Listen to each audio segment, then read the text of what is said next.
Order! Order! You are an incorrigible delinquent at times. Behave yourself, man!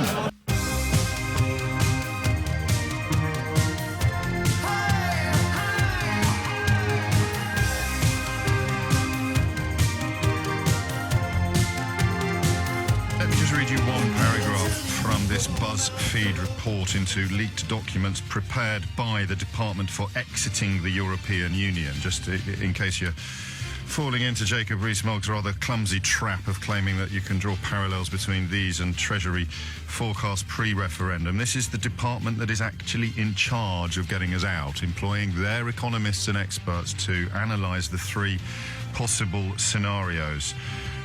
Even though the analysis assumes that the UK will agree a trade deal with the US, will roll over dozens of the EU's current trade agreements, and will consider loosening regulations after Brexit, there is no scenario that does not leave the country worse off. Oh, well done, everybody. We will approach things rather differently today. I am in need of contagion. I want to catch Brexit fever. I want you to tell me why I shouldn't be worried about the fact that every single analysis undertaken by every single interested party, whether the Independent Economic Analysis commissioned by the Mayor of London, Sadiq Khan, whether the Independent Economic Analysis commissioned by the Scottish Government, led by Nicola Sturgeon, whether the Independent Economic Analysis undertaken... Well, I suppose it's not independent, is it? Because if the government really... flexed its muscles, probably it could have put a positive spin on this. When asked why the details of the document are not being shared more widely with the public, a source, a Whitehall source, told BuzzFeed the reason is simple. Asked why the Prime Minister was not making the analysis public, a DEXEU source told BuzzFeed News, because it's embarrassing. And allow me, 5 minutes after 10, allow me 14 seconds of I told you so, all right? There is no earthly way anybody, whether you are a fully paid up member of the Brexit bunch or whether you are a reluctant Remainer who recognises how flawed the European Union is but can't quite see how we're going to be better off out of it, or whether you have, and I suppose like me, been on something of a crash course in the benefits of membership that you, to your shame, didn't know before you cast your vote. Whatever camp you're in, if you listen to this programme, this cannot have come as a surprise to you. It simply can't. There is no economic impact analysis available that is anything but bleak. It's why David Davis ended up undertaking a sort of dance of the seven veils with his. Had he done them? Did they exist? Were there 50-odd of them? Had he done it sector by sector? He said he had, and then he said he hadn't. That's why. It is very simply the case that if there was any hook upon which to hang economic optimism, it would be all over the media and all over Westminster. There isn't. It's all bad. There is no positive analysis, okay?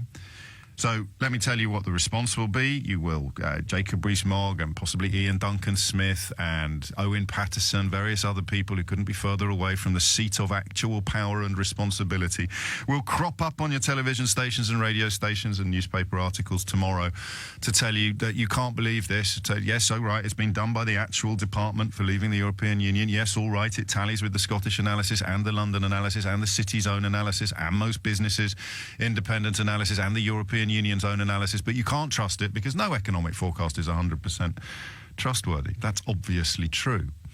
But as we discussed last week, the Office for Budgetary Responsibility provide the figures that the Chancellor is legally bound to build his budgets upon. So by all means point out that they're fallible, but please don't pretend, please don't insult the intelligence of the British public by not adding. Of course, you have to take a view on what the best available analysis is, and generally the Department for Exiting the European Union will take the view that its own civil servants and economists have provided the best available analysis. So this is how I want to do it today, and I don't know if it'll work. I hope it does. I can't promise not to rip heads off or tear apart flabby arguments because I have to. No one else is. But I can promise to listen. And what I'd really like is to feel a little bit more optimistic. And I don't mean angry optimism. I don't mean, shut up, everything will be fine. I mean, no, it's okay. Yeah, all right, looks bad. Even the argument that says, I don't mind a little bit of economic damage. You know my politics by now. I'm going to be all right, I imagine, under this decline. I'm not going to be feeling the pips actually squeak. My politics and my religion have always been defined by concern for people who are less fortunate. And they're the ones who, in terms of economics and education, voted for this. They're the ones who are going to be hit the hardest. So put a positive on it for me. And I'm not expecting to end the hour driving into that big bus with the massive lie on the side and careening off over the horizon to a brave new dawn of having my cake and eating it. But I think even though it's been so sort of professionally profitable for me to end up as something of a rallying point for rationality and remaining, I do increasingly worry that the gap between the two camps is not getting smaller, it's getting bigger. The Leave camp have started turning on each other, which is quite ugly in the context of the time that we spend together. The claim now is that no one intelligent ever gets through. It's incredibly insulting to people who do come on. A lady yesterday who seemed to me perfectly bright and well educated, but unfortunately had fallen for some rather large porkies about, for example, Britain somehow being forced to join the euro. And you point out these porkies and people get cross with you for pointing them out, which is fine. But if I had, quotes, won, end quotes, I'm pretty sure I'd be feeling a bit more cheerful. So it seems to me the anger is built on two things. It's built on a fear that it won't happen, which is an understandable rationale for an angry position. But it's possibly, and this is something we can examine together, I also think it's built, the real anger comes from the fear that the other side are going to turn out to be right. The fear that it will happen and it will be bad. And 6 months after the penny drops, you're not going to be able to remember why you voted to leave in the first place. But at the moment you can. And I just want, look, it has to be moderately intelligent, okay? Don't ring me up and say, everything will be fine, you just need to cheer up. It's reasons to be cheerful. Isn't that a song? Is that Ian Jury? Who did it? Reasons to be... Anyway, that's what we're looking for. Reasons to be cheerful. Genuine reasons. We've done the trade-off. The trade-off between what it is you're going to get that makes it worth losing 8% of GDP or whatever it may be, freedom to settle in 27 other countries, freedom to trade without tariffs with the largest single market in the world. We know all that, but I still don't know what you get in return. And there must be. It's not enough now for Ramoning snowflakes, the epitomes of condescension like me, just to sit here mugging again positions I find utterly incomprehensible. These two camps do not consist of good versus evil. They might consist of right versus wrong, but it's probably a little bit early to say that with any degree of certainty at the moment. I just want to borrow a bit of... I'm not going to say snake oil, because that adds insult to the injury that this leaked report has already dealt to Leave hopes this morning. I'm not going to say Kool-Aid, because that is just a sort of slightly softer way of saying snake oil. So what am I going to say? That's it. Yeah, okay, my glass is half empty. I would like, by the end of this hour, to look at it anew and see that it's half full.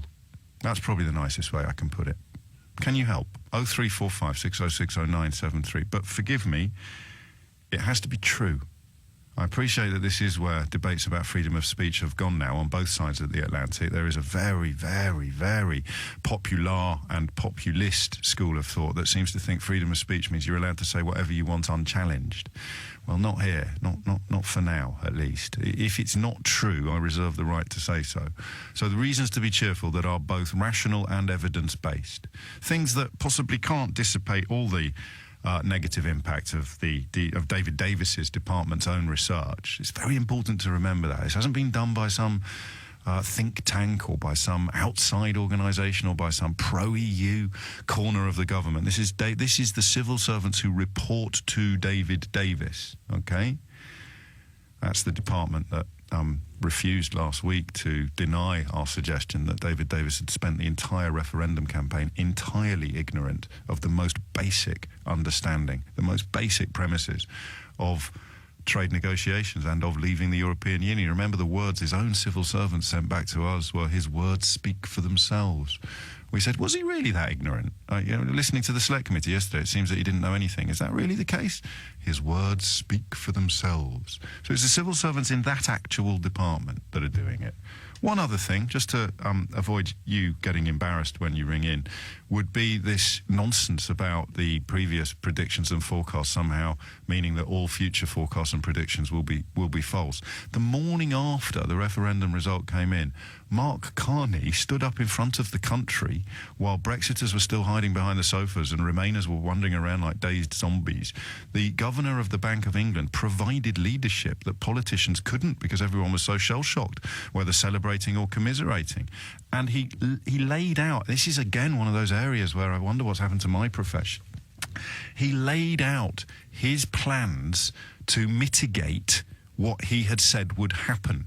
So this incredibly cynical claim that Bank of England forecasts have been proven to be false completely overlooks, quite deliberately and cynically, and very deceitfully, it deliberately overlooks the hundreds of millions of pounds and the economic policies that Mark Carney put in place the morning after the referendum in order to try to make his own forecasts not come true. That's a nutshell and a half, isn't it? Can you have a nutshell and a half? That's a nutshell and a half. So now you've got your Rees-Moggs and your Duncan Smiths and your sundry other doughty defenders of working class interests marching up and down the country saying, well, they said that this would happen, without even mentioning to you that one of the reasons why forecasts have not come true as grimly as some suggested is, or even might be, because the man who made the forecasts stood in front of the country on the morning the result was being absorbed and explained what he was going to do to stop the worst ramifications of that result hitting our economy. But hey, that's a fact. It's a recorded history. It's an actual event. And that doesn't really carry much weight in Brexit arguments where we want slogans and sound bites and strange empty promises or claims that have already been unproven. Not today. I want my glass to look half full by 11 o'clock. I'm sick of it being half empty. So help me. Lend me your spectacles. And if they're rose-tinted, that's great. All I ask is that we can avoid demonstrable untruths. There's a slim chance, of course, that my phones won't ring at all. In which case, I think I shall sing you the collected hits of Kenny Rogers. An illustration of the things that our politicians probably should be concerning themselves with, but can't because Brexit. The head of the Insolvency Service has just told a select committee at the House of Commons, in the last few minutes actually, that Carillion kept such bad records that it had been hard to work out even simple information such as the identity of all its directors. Probably worth reminding you, though, that the chairman of that company, Philip Green, no, not that one, was a corporate responsibility advisor to both David Cameron and Theresa May. 20 minutes after 10 is the time. Make my glass look half full instead of half empty, OK? And you have to give me something more than blind optimism with regard to Brexit. And the reports leaked today showing that officials in David Davis's department have concluded there is no scenario at all that does not leave the country worse off. Reasons to be cheerful, as a tribute to the late Ian Jury. Craig's in Clapham. Craig, hit me with your rhythm stick. So I voted to leave, and I think we're probably going to end up paying about 10% more for everything. I think it is going to be economically worse, but I do think we went through a period before the referendum that we were feeling small as a nation. I think we saw David Cameron going over, trying to win concessions and failing. And I think there were, stories about what a true European banana is and isn't. And I think we began to feel a bit weak and pathetic. And I think you can't. I don't know that we can say we in it, because I certainly didn't feel weak and pathetic. It was difficult but you did. To feel proud. I mean, you felt weak and pathetic. Yeah, it made me feel small as someone who's British. What would have made you feel big, do you think? I think it's a really good question. I think if we'd have won some of those concessions or sort of won some of those things that we were trying to... I'm going to do a for example, obviously, at this point. For example? Yeah. Well, I mean, I think in terms of people who were coming to the UK and not working, and I think David Cameron went over and tried to, secure a better way for people to be asked to leave if they weren't working. He didn't. He always had that ability. That's what they do in Belgium already. And anyone working in Germany will tell you the hoops they have to jump through. There's a 3-month in EU legislation. There's a 3-month window in which you have to prove you'll make an economic contribution to the country, and if you don't, member states have the right to seek your removal. The problem is that the problem isn't as big as the newspapers have told you it is, and no government in the last 20 years has crunched numbers and come up with a conclusion that it would actually save money to do this. It would cost a lot more than it would ever raise. And then you've got Schengen and the euro, of course, which we're not in. So the idea that we would have gone to Brussels and demanded concessions from countries dealing with their own Eurosceptics that were in Schengen and the euro, I hesitate to repeat myself, but again, the newspapers that led you to this position were lying to you. I don't think I'm going to be able to fit it out with you on examples, but I do think... Or just facts. Should we say facts rather than examples, just so we're completely clear? I think people vote the way they feel. Yes, They're psychologically being made to feel small. And I remember in the voting booth, I felt that I wanted... more responsibility, independence as a group, and I didn't have specific examples on the brain, but I think it's still a credible reason if people are being made to feel small. But here's the thing, here's the astonishing thing, and I'm grateful to you for calling in.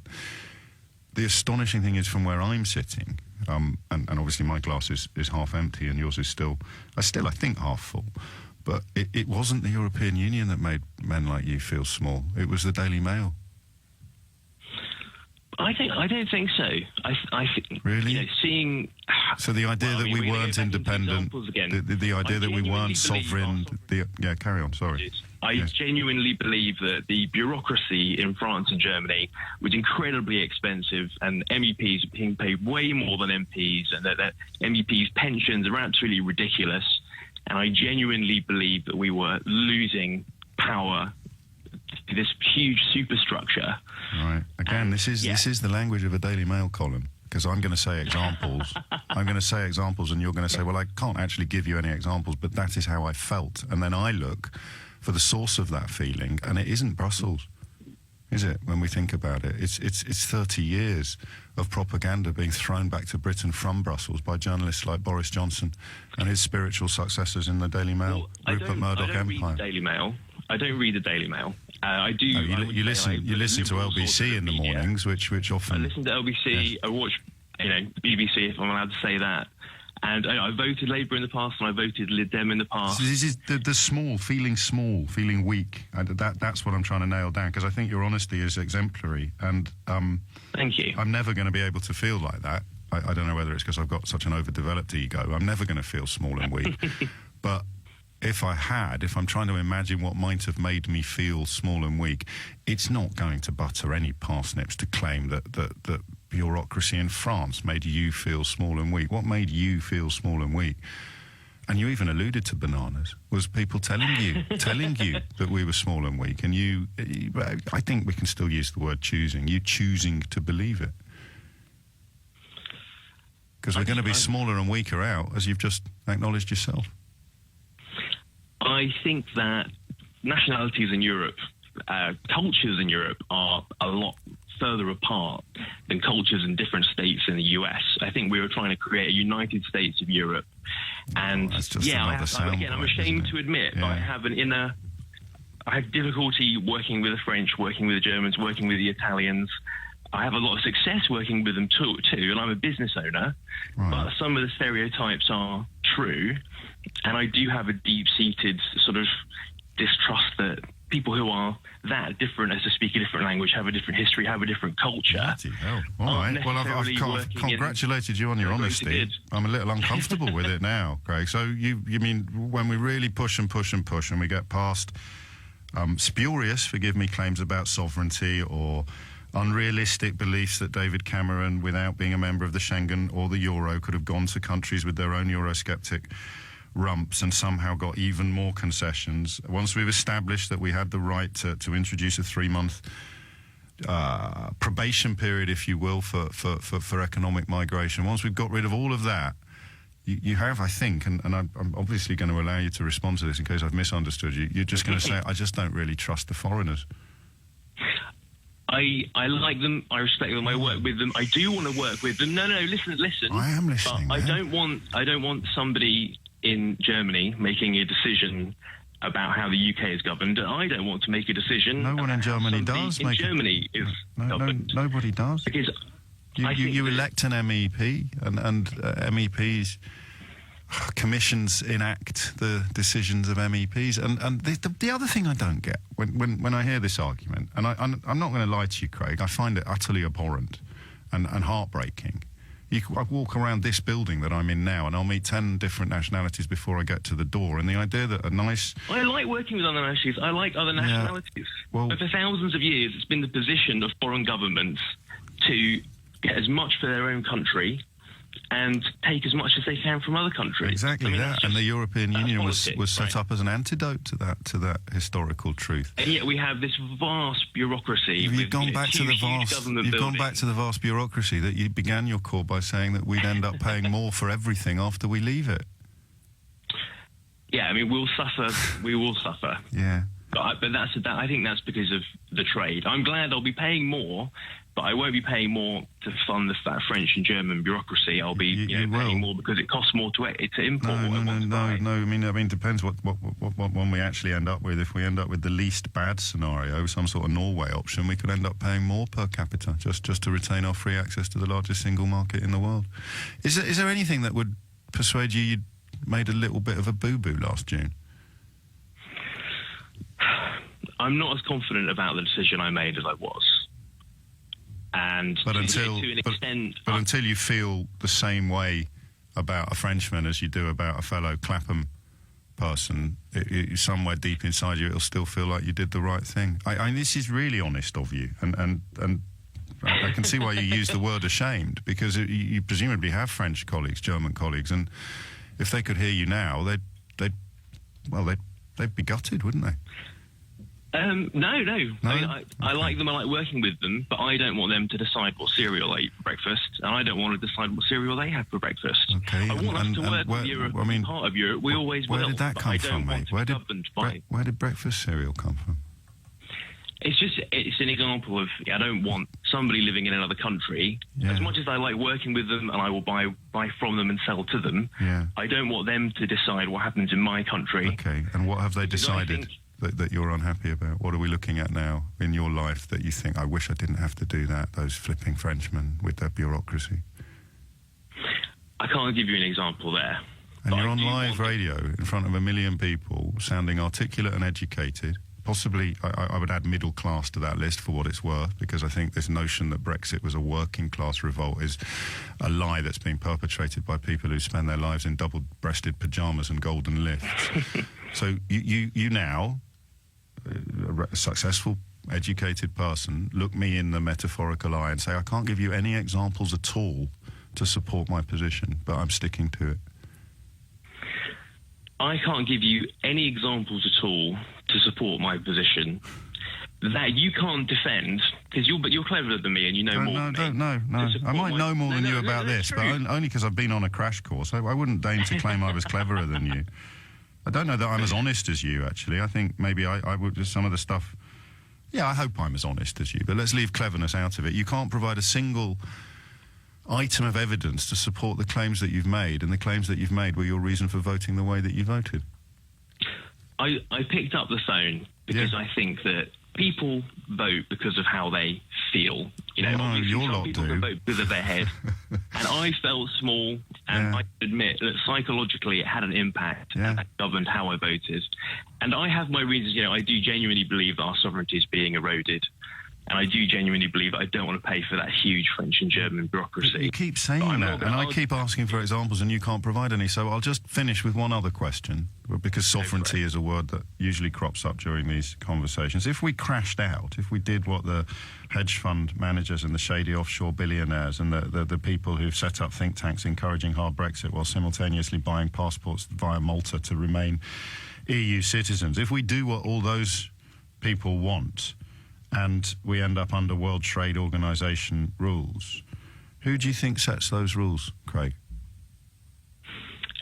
I mean, I think that, the long-term future is we're all going to be governed by a world government, right? No. Just the World Trade Organization, because people use the word sovereignty usually, and I don't want to misrepresent you, because they believe that somehow the fact that we have shared sovereignty with a supranational institution like the European Union means that if we pull out, then we get our full sovereignty back. So you can understand why I'm asking you this question. Who do you think sets WTO rules? When we have to trade under World Trade Organization rules, will we be making them up ourselves? I think we're going to be negotiating trade agreements, country by country, group by group. But no, you're right. So the in the context, trade organising rules aren't being made up by. So what happens to our sovereignty then if the World Trade Organization are telling us the terms under which we can and can't trade? I don't think sovereignty is purely about trade. I recognise that sovereignty isn't going to let us dictate how we buy and sell. Yeah. But I think sovereignty is about those 650 people and those that make and the all of decisions those that affect us, yes. and those can't be overridden by the EU. Except that you couldn't name one. Not offhand, no. Have a great day, mate. I think acknowledging how people feel. I have, and I get it, and that's why I'm not unsheathing my blade. I'm just listening, and but I'm not shocked by what I hear. I'm shocked by the complacency. I don't know, but I'm very, very grateful to you for calling. I hope other people will follow your lead. It's 10:34. No apologies, actually, for taking so long with one caller, because I am here to learn, and that was not a pleasant lesson from Craig in Clapham, although it was an ineffably polite one, which I hope will set a tone for the rest of the programme. But in terms of me trying to turn my half-empty Brexit glass, particularly in the context of the economic analysis undertaken by David Davis's Department for Exiting the European Union, which finds every possible scenario bad, I would love just to have a tactic, a way of seeing the glass as a little bit half full. Unfortunately, I can't take Craig's guidance, because that was, as he admitted himself, utterly devoid of any evidence to support it, except a feeling of emasculation or smallness in the context of the European Union, which I don't understand. Until, of course, I imagine what the world looks like through the lens of right-wing newspapers. It doesn't mean you have to read them. It's the bloodstream of the nation that's been infected by them, leading decent, relatively successful people to feel somehow emasculated on the world stage. We shall press on with our quest. James is in Wickham. James, what would you like to say? Hi, James. Good morning. James, it's interesting. I think this whole dialogue of who's got the facts and Remain have the facts is a bit spurious, because the way you interpret them is often slightly manipulative. Let's take this Bank of England example. They forecast that the Brexit vote alone would cause major economic issues, and you're absolutely right. Any sensible leader wouldn't point at the forecast and say, see, they're all idiots, it's gone wrong. What they would point at is the point you made. The Bank of England, one man, a technocrat who's unelected, used two tools, a very small amount of money relative to the quantitative easing bailouts and a small interest rate movement to effectively mitigate the outcome. Now, what you're missing is two things. Firstly, they modelled very much on these scenarios of us leaving the EU. I'd like to know whether they modelled on the risk of the Troika failing with the Irish budget, or Portugal collapsing, or Greece collapsing, if we remain in. I'd also like to know why you don't perceive that these growth forecasts, which are, by the way, they're weighted. They're not. Why I don't perceive that what? Why can't they be mitigated as well with policy when the whole force of the government is behind it? I missed a couple of the words in your last sentence. Why can't I see what? Why can't you see, in light of what you've just said about the Bank of England, that Mark Carney mitigated the worst-case scenario he'd forecast himself? Yes. Great work, by the way. That's what we pay him for. Why can't he, plus the weight of government, plus all the fantastic people inspired by people like you to really look at the interests of Brexit, actually mitigate these concerns as well? And what are you modelling by way of the risk of remaining in the EU? You keep asking people if there are any peers. John Howard, I googled it. I can't. Again, the phone line is. I apologise for this. I'll give you as much time as you want, just like you did the last guy. In terms of how I could feel more positive, I'm not quite sure what advice you're giving me. James, I'm actually just shining a light on what you said yourself. You said that the Bank of England forecast major problems in the event of a Brexit vote. Yes. You then said people are poo-pooing that forecast because Mark Carney stood up and mitigated it. Yes. But you just said, he mitigated it. So why can't he, plus the full weight of government, mitigate these long-term forecasts, which are indeed a weighting on growth? Oh, I think, okay, no, I've got it. Just the risk of Ireland. Wait a second, James. This is important and pertinent for facts. Why haven't they modelled the collapse of Ireland, the collapse of Greece, or the collapse of Portugal, and the contagion effect on the UK economy? Where are those facts, James? We need all the facts. Well, they wouldn't be facts, would they? They'd be forecasts. Unless it's possible I've misunderstood you, but you call them facts, don't you? No, I don't at all. A fact is the tactics or the policies announced by Mark Carney the morning after the referendum. A forecast is the things he was saying before the result came in. And I really do mean this. I want everything to be calm and measured today, and I've been really clear about what I'm looking for. I'm not looking for gotchas or trip-ups, and I'm not looking for questions that I can't answer. So I don't know why they haven't modelled for but the collapse of the Portuguese economy, was it? Well, they are heavily indebted.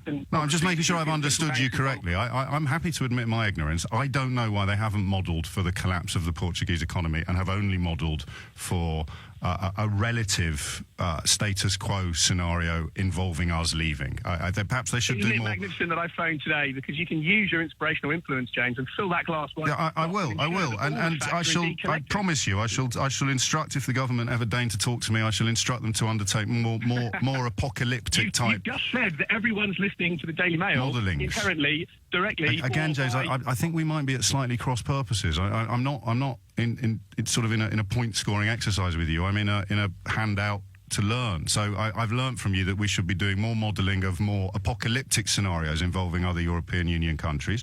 I'll put that on my list as something I need to learn more about. In terms of how I could feel more optimistic about what we already know, what advice would you give me? You know that there was a forecast that effectively said that there would be possibly even a recession in the worst case scenario, and it was very mitigated.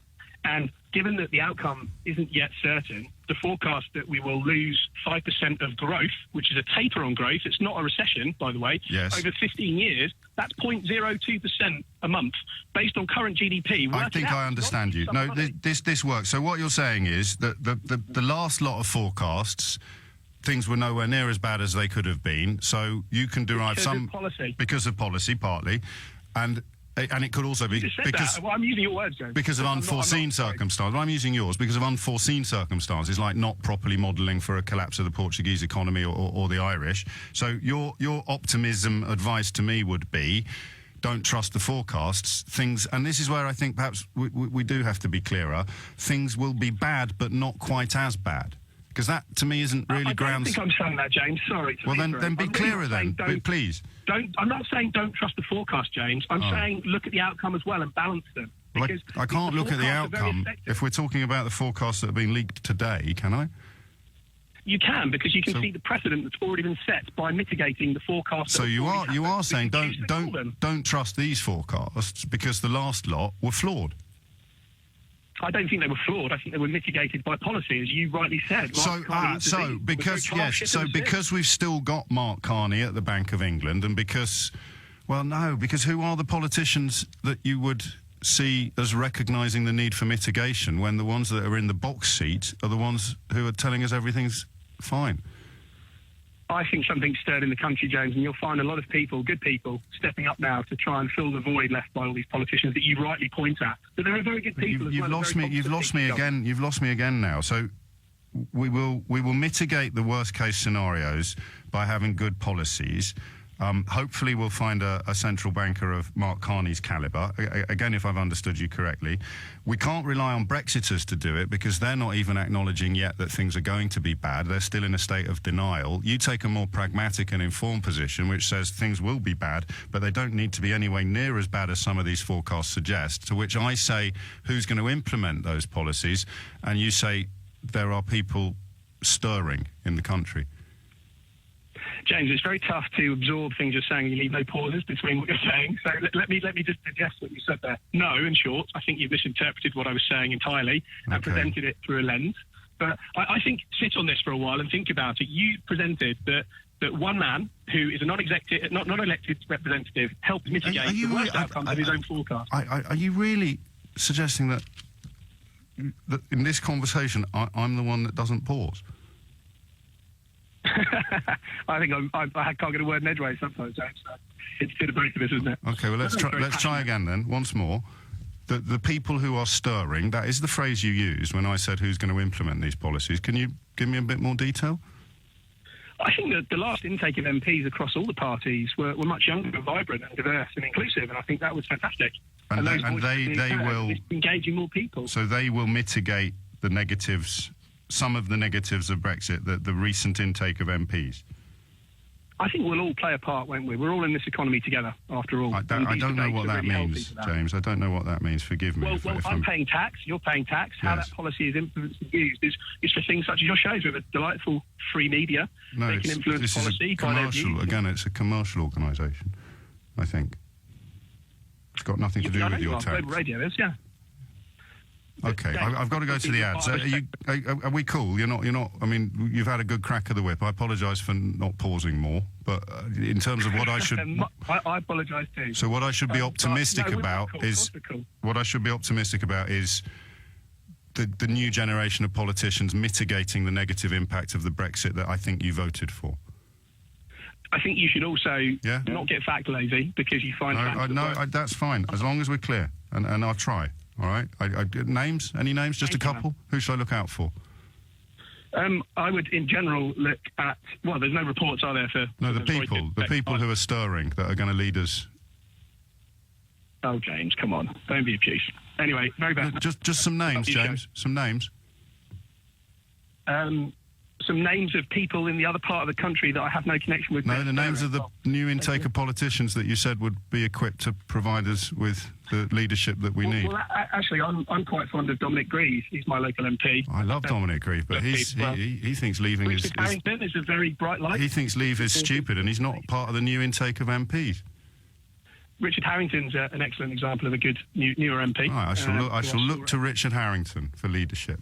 It's 10:49, and I think we might carry this one over. It depends on your appetite. It's a morning that lends itself to longer calls, which is why we've only spoken to two so far. Craig's reasons for being more optimistic about Brexit were, well, essentially that he felt small and somehow emasculated by David Cameron's negotiations with Brussels, and thinks still that leaving might make us feel stronger and bigger.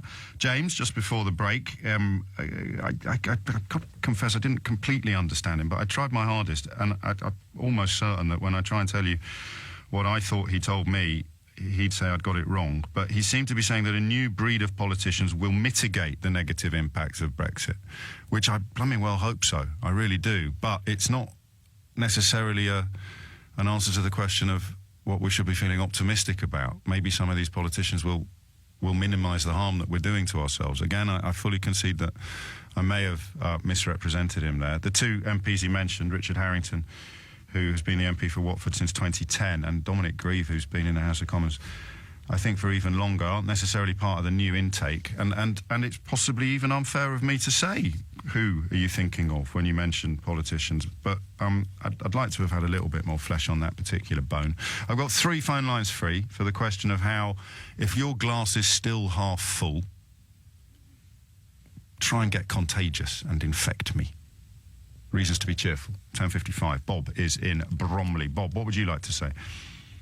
Oh, hello, James. Hello, Bob. Hello, mate. I'm fairly confident because I see as Great Britain has been in, or the UK has been in the vanguard of countries that are going to leave the EU, and I base my so we'll be out when it all collapses. We'll be in a much stronger position because we're out and because we've already gone through all the problems and the difficulties that we will face.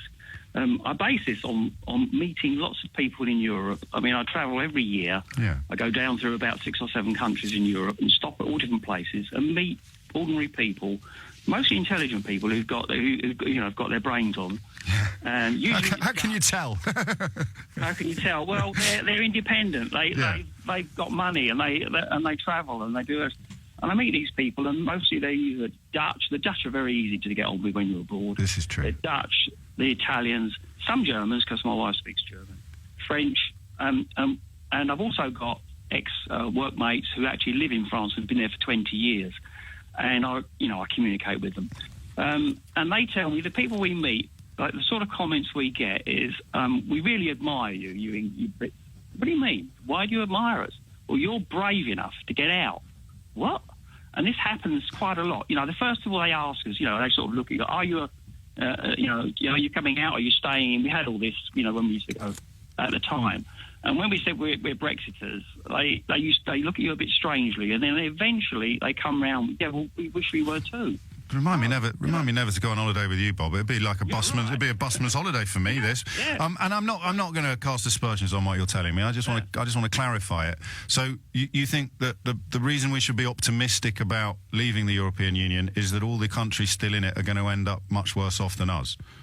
I think half of them are going to finish up leaving anyway, and we will. And you know, the polling doesn't really support that. I appreciate polls are probably just as fallible as economic forecasts are, but the number of people expressing a desire to stay in the European Union in every other member state has pretty much gone up since we voted the way that we did. And I agree with that, because when you speak to these people, and after a while, when they relax with you, bear in mind we'd be talking to them over a week or so, these people, when they eventually relax and realise that you've got no big axe to grind, they come out with this stuff. Yes, well, we really wish, you know, we were brave enough, or our politicians were brave enough to do what yours are. And we were a bit astounded by this. You know, are you sure? Yeah. You know, we'd much rather be out than be in. And as an aside, I have a colleague who I used to work with, a partner. He lives in France, been working in there for 20 years. He's coming back. He said he cannot stay in France. He said you can't work in France. You can't earn a living. The bureaucracy is appalling, and it's getting worse. He says, so I've got to come back to Britain to be able to, you know. So, I mean, if you were a kind of believer in union, this isn't the best analysis, because what you're really saying is the reason why you should be cheerful is because the French are going to take a right old kicking. Yes, exactly. Well, they don't like us anyway. They never have, and they never will. Oh, really? I thought you had a lovely time when you were travelling around six different countries in Europe, but even though they don't like you and never will.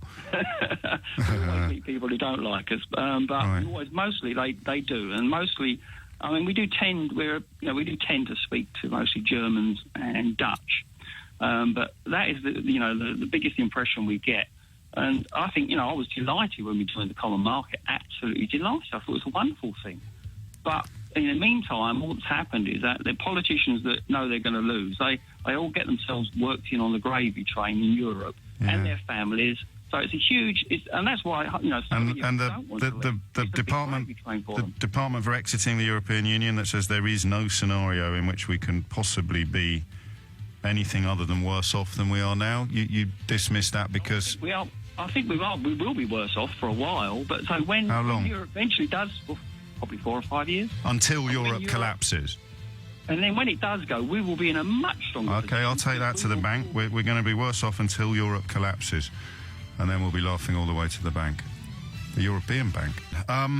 Which one are you going to choose as your reason to be cheerful? 3 men. I'd like to hear some female voices.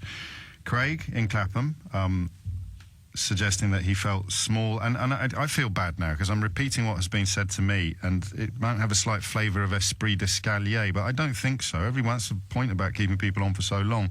If the glass looks half full to you, try and communicate that sense of optimism to me.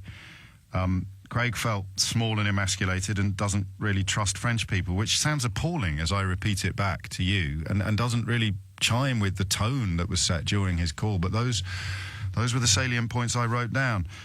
James believes that although things may be bad, there is a new breed of politicians in Westminster who will mitigate those negative impacts in the way that I explained Mark Carney had mitigated the negative impacts of some of his own forecasts. It was possibly unfair to ask for examples, but he did give a couple. Richard Harrington, who is 60 years old and has been an MP since 2010, and Dominic Grieve, a former Attorney General who's been an MP for even longer and is, I think, even older. So I don't know that it is unreasonable of me to suggest that, again, not a lot of evidence to support the notion that there's a new breed of MPs, and Grieve in particular is passionately opposed to Brexit. So why the hell should he be charged with minimising the negative impacts of it? And of course, it's been frozen out by the current government as well. And Bob, who spends a lot of time in Europe and doesn't think the French have ever liked us or ever will, but all the ones he's spoken to are convinced that... See, it sounds like I'm being snide now, doesn't it, and snarky. This is what I've written down. I can't hear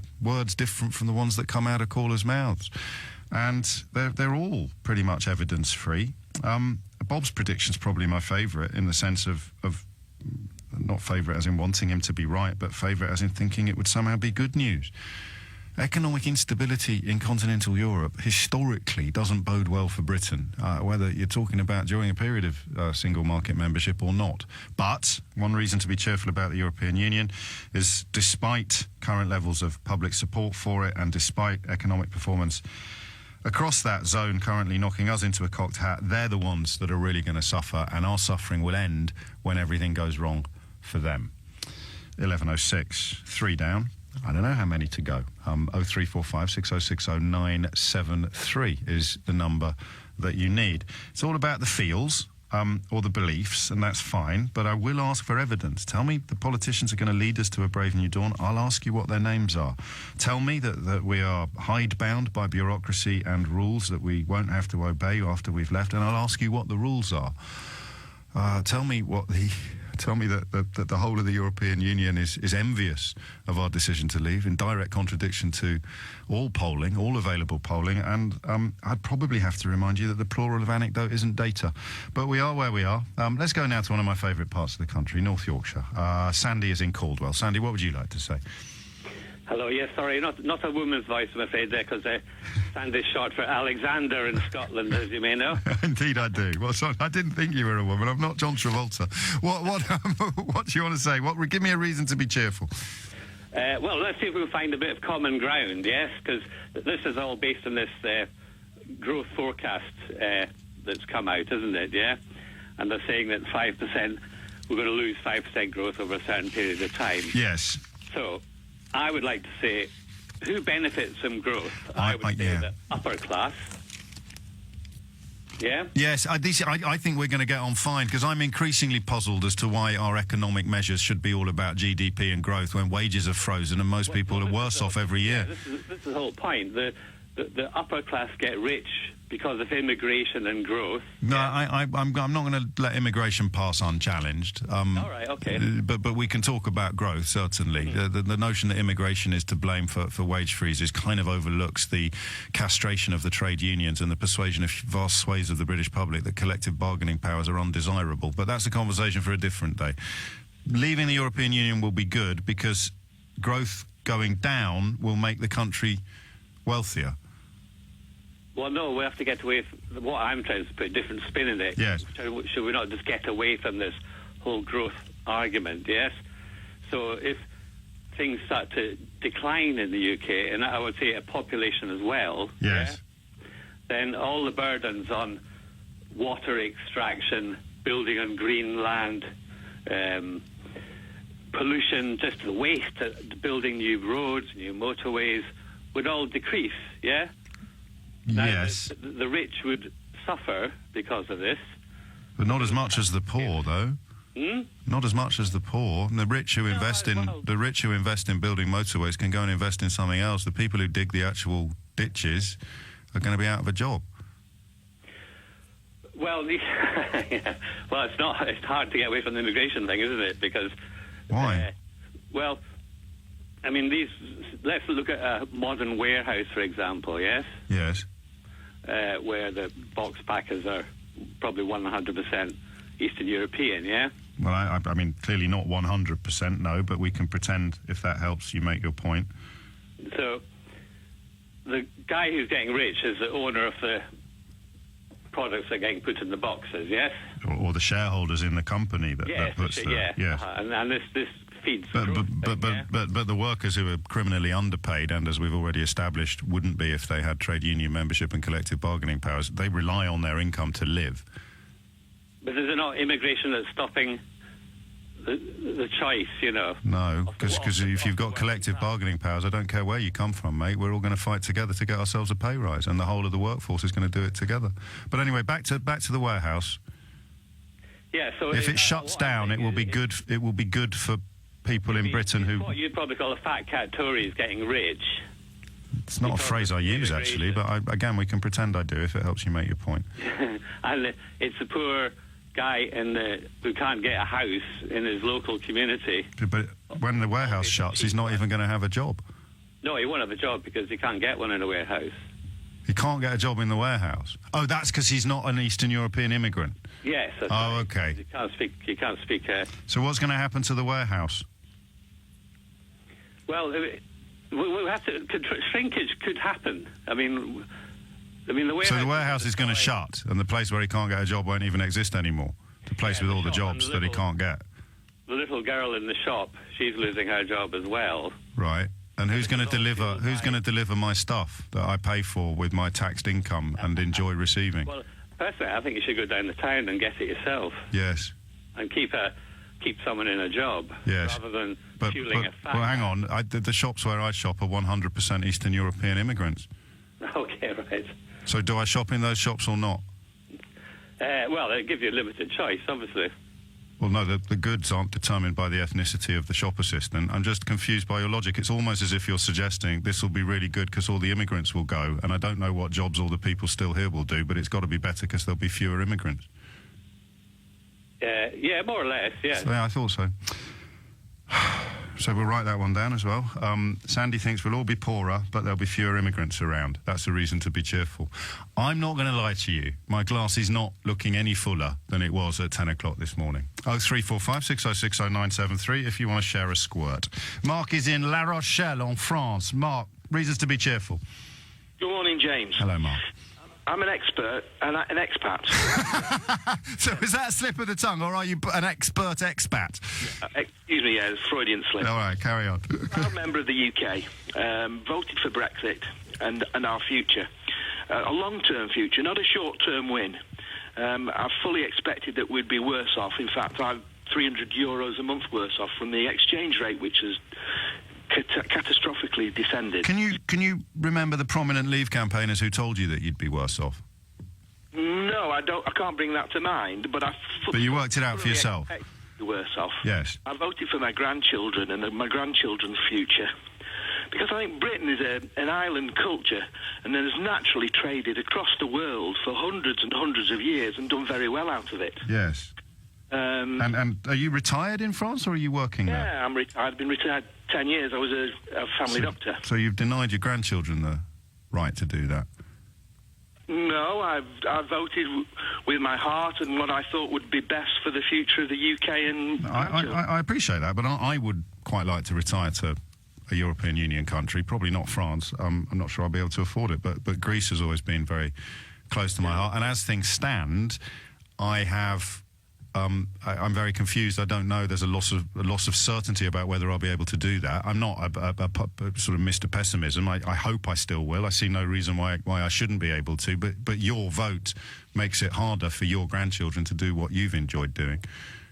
Well, my vote might give them more flexibility across the rest of the world, and we're talking about a big world here. How does that work? How would their freedom to settle outside the European Union be enhanced by their loss of freedoms to settle in the European Union? Well, if we're trading across the world... And we already are. Well, I think America is our biggest trading partner at the moment in terms of individual countries. In terms of markets, of course, it's the European Union. There are, is it 789 individual treaties that the European Union has signed that we're signatories to? That number might have just been plucked out of the ether. I've got it in the back of my eyelids for some reason. There's certainly over 50 big ones, isn't there? You've got Japan, that deal that was signed last month, rendered the single market the biggest on the planet, 30% of the whole globe's GDP. Where is it that you, as a retired Englishman living in France, feel we should be trading more but currently can't, Mark? I think we're trading contracts with the rest of the world are limited by the fact that we're a member of Europe. And I think the growth in the world is going to come from places like India, which is going... And do you think India, if you could choose... of the history that they forged with Britain and England. Indeed. And if you could choose signing a free trade agreement with a 600 million customer market or a 60 million customer market, which one would be, just at first glance, which one would be more attractive? Well, I try not to get I try not to get pulled into a left or right, a yes or no. I'd like to trade with everybody. No, it's just counting. What do you think is more attractive? A customer base of 600 million or a customer base of 60 million if you're looking for new markets? Size is not always best. I mean, you want good quality relationships and trustful relationships. We have a history with for example, India. You've just said that, and I've just said who our NHS survived off the quality of Indian doctors for many decades. While we were in the European Union, you've just described a relationship that you consider to be admirable and a passage of people that you consider to be preferable, but it all happened within the European Union. You can't offer that up as a reason for voting to leave it. The fact that we have such a healthy historical relationship with India in our current... Well, let's change the subject a bit. I think that we have a history of innovation.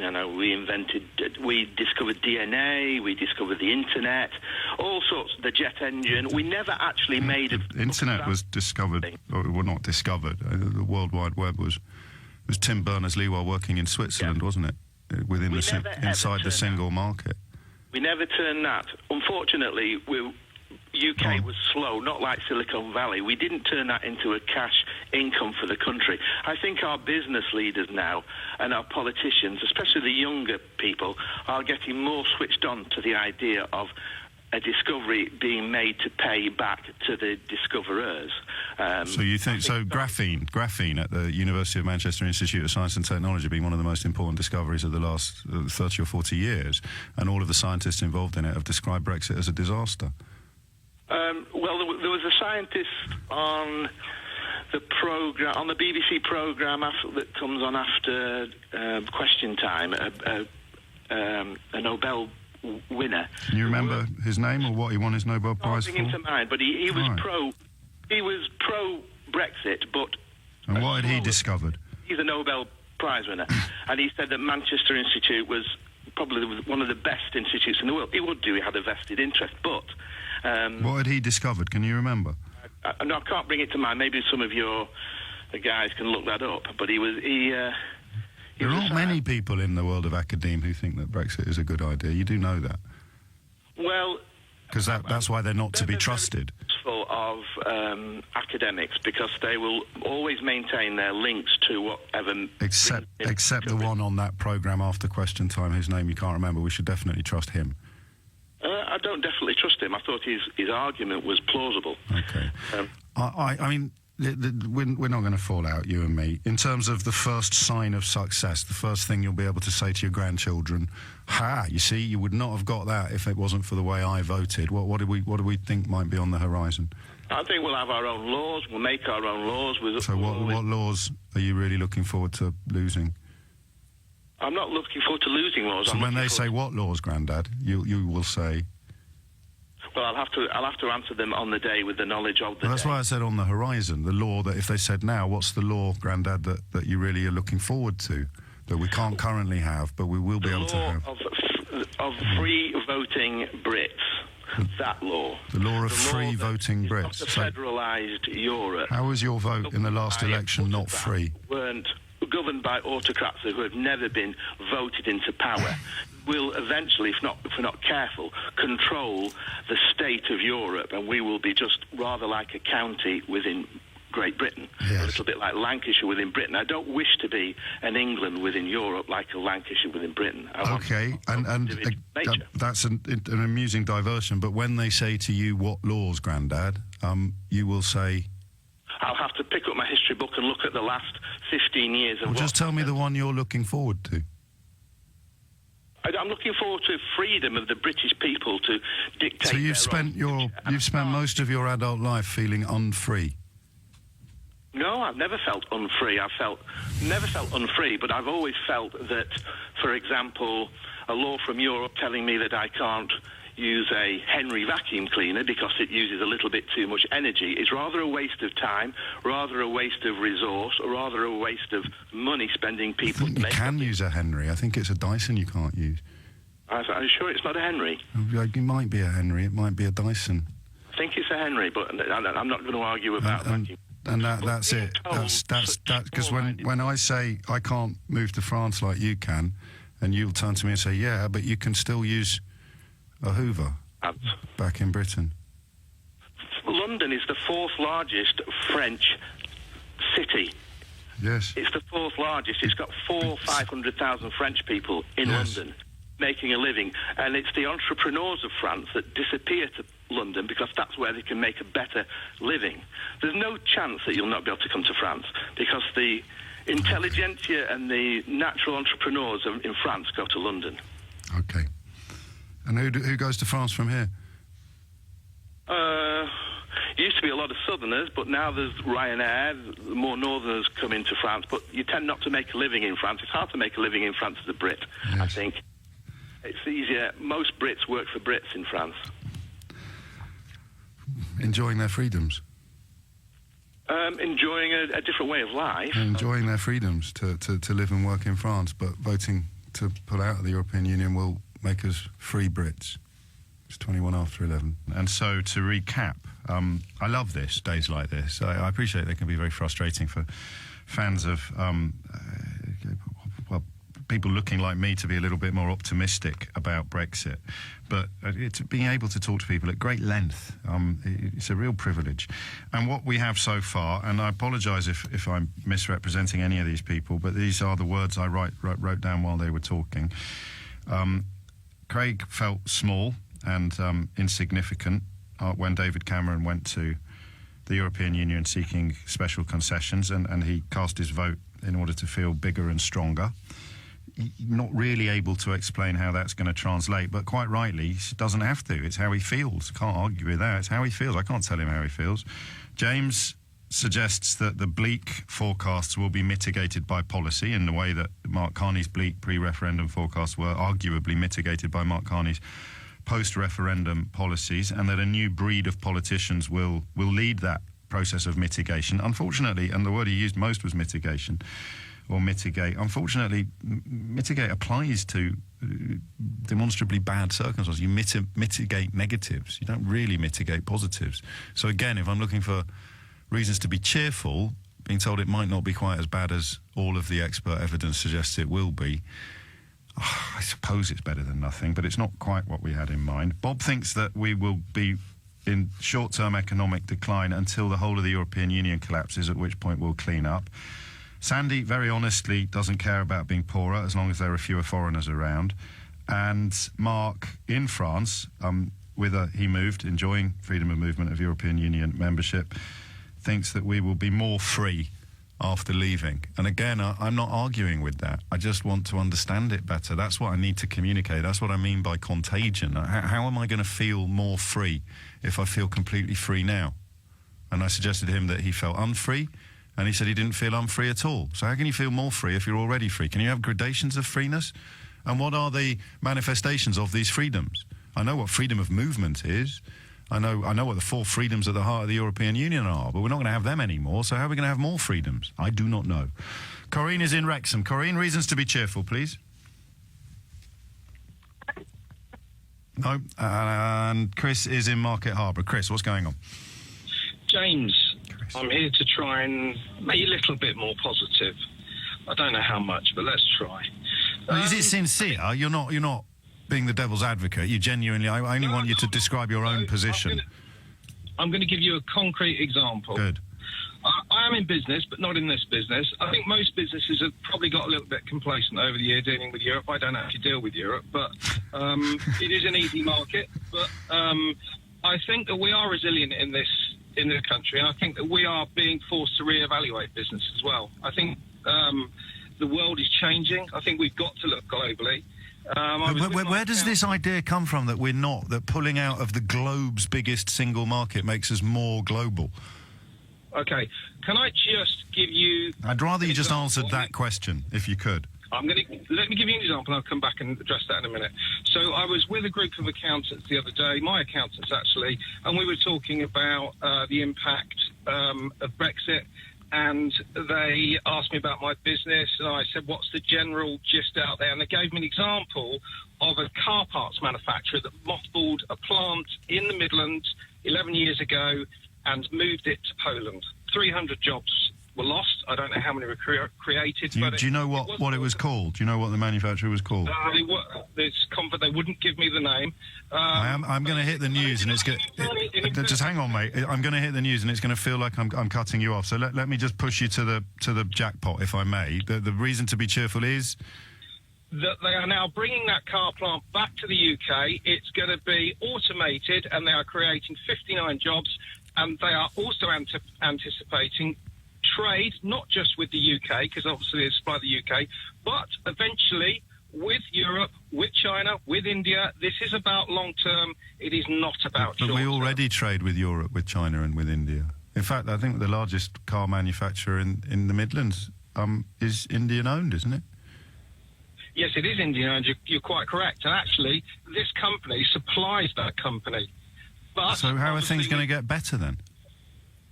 Well, I've just told you they've bought 59 jobs back. They would have. But we're in the European Union, Chris. Well, we're not.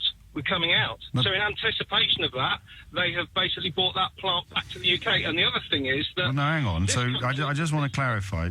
So they've brought it back to the UK because they know that they're going to be on a better footing after Brexit, and yet the CBI and the Department for Exiting the European Union are clear that we're going to be on a worse footing. Where are they getting their information from? Information in terms of what, sorry? Well, their economic forecasts or their understanding of what our trading arrangements will be after 2020. They don't know what they're going to be. So basically, in anticipation of that, they have to bring that plant back to the UK. But we can't remember what it's called. I'm not. It's called.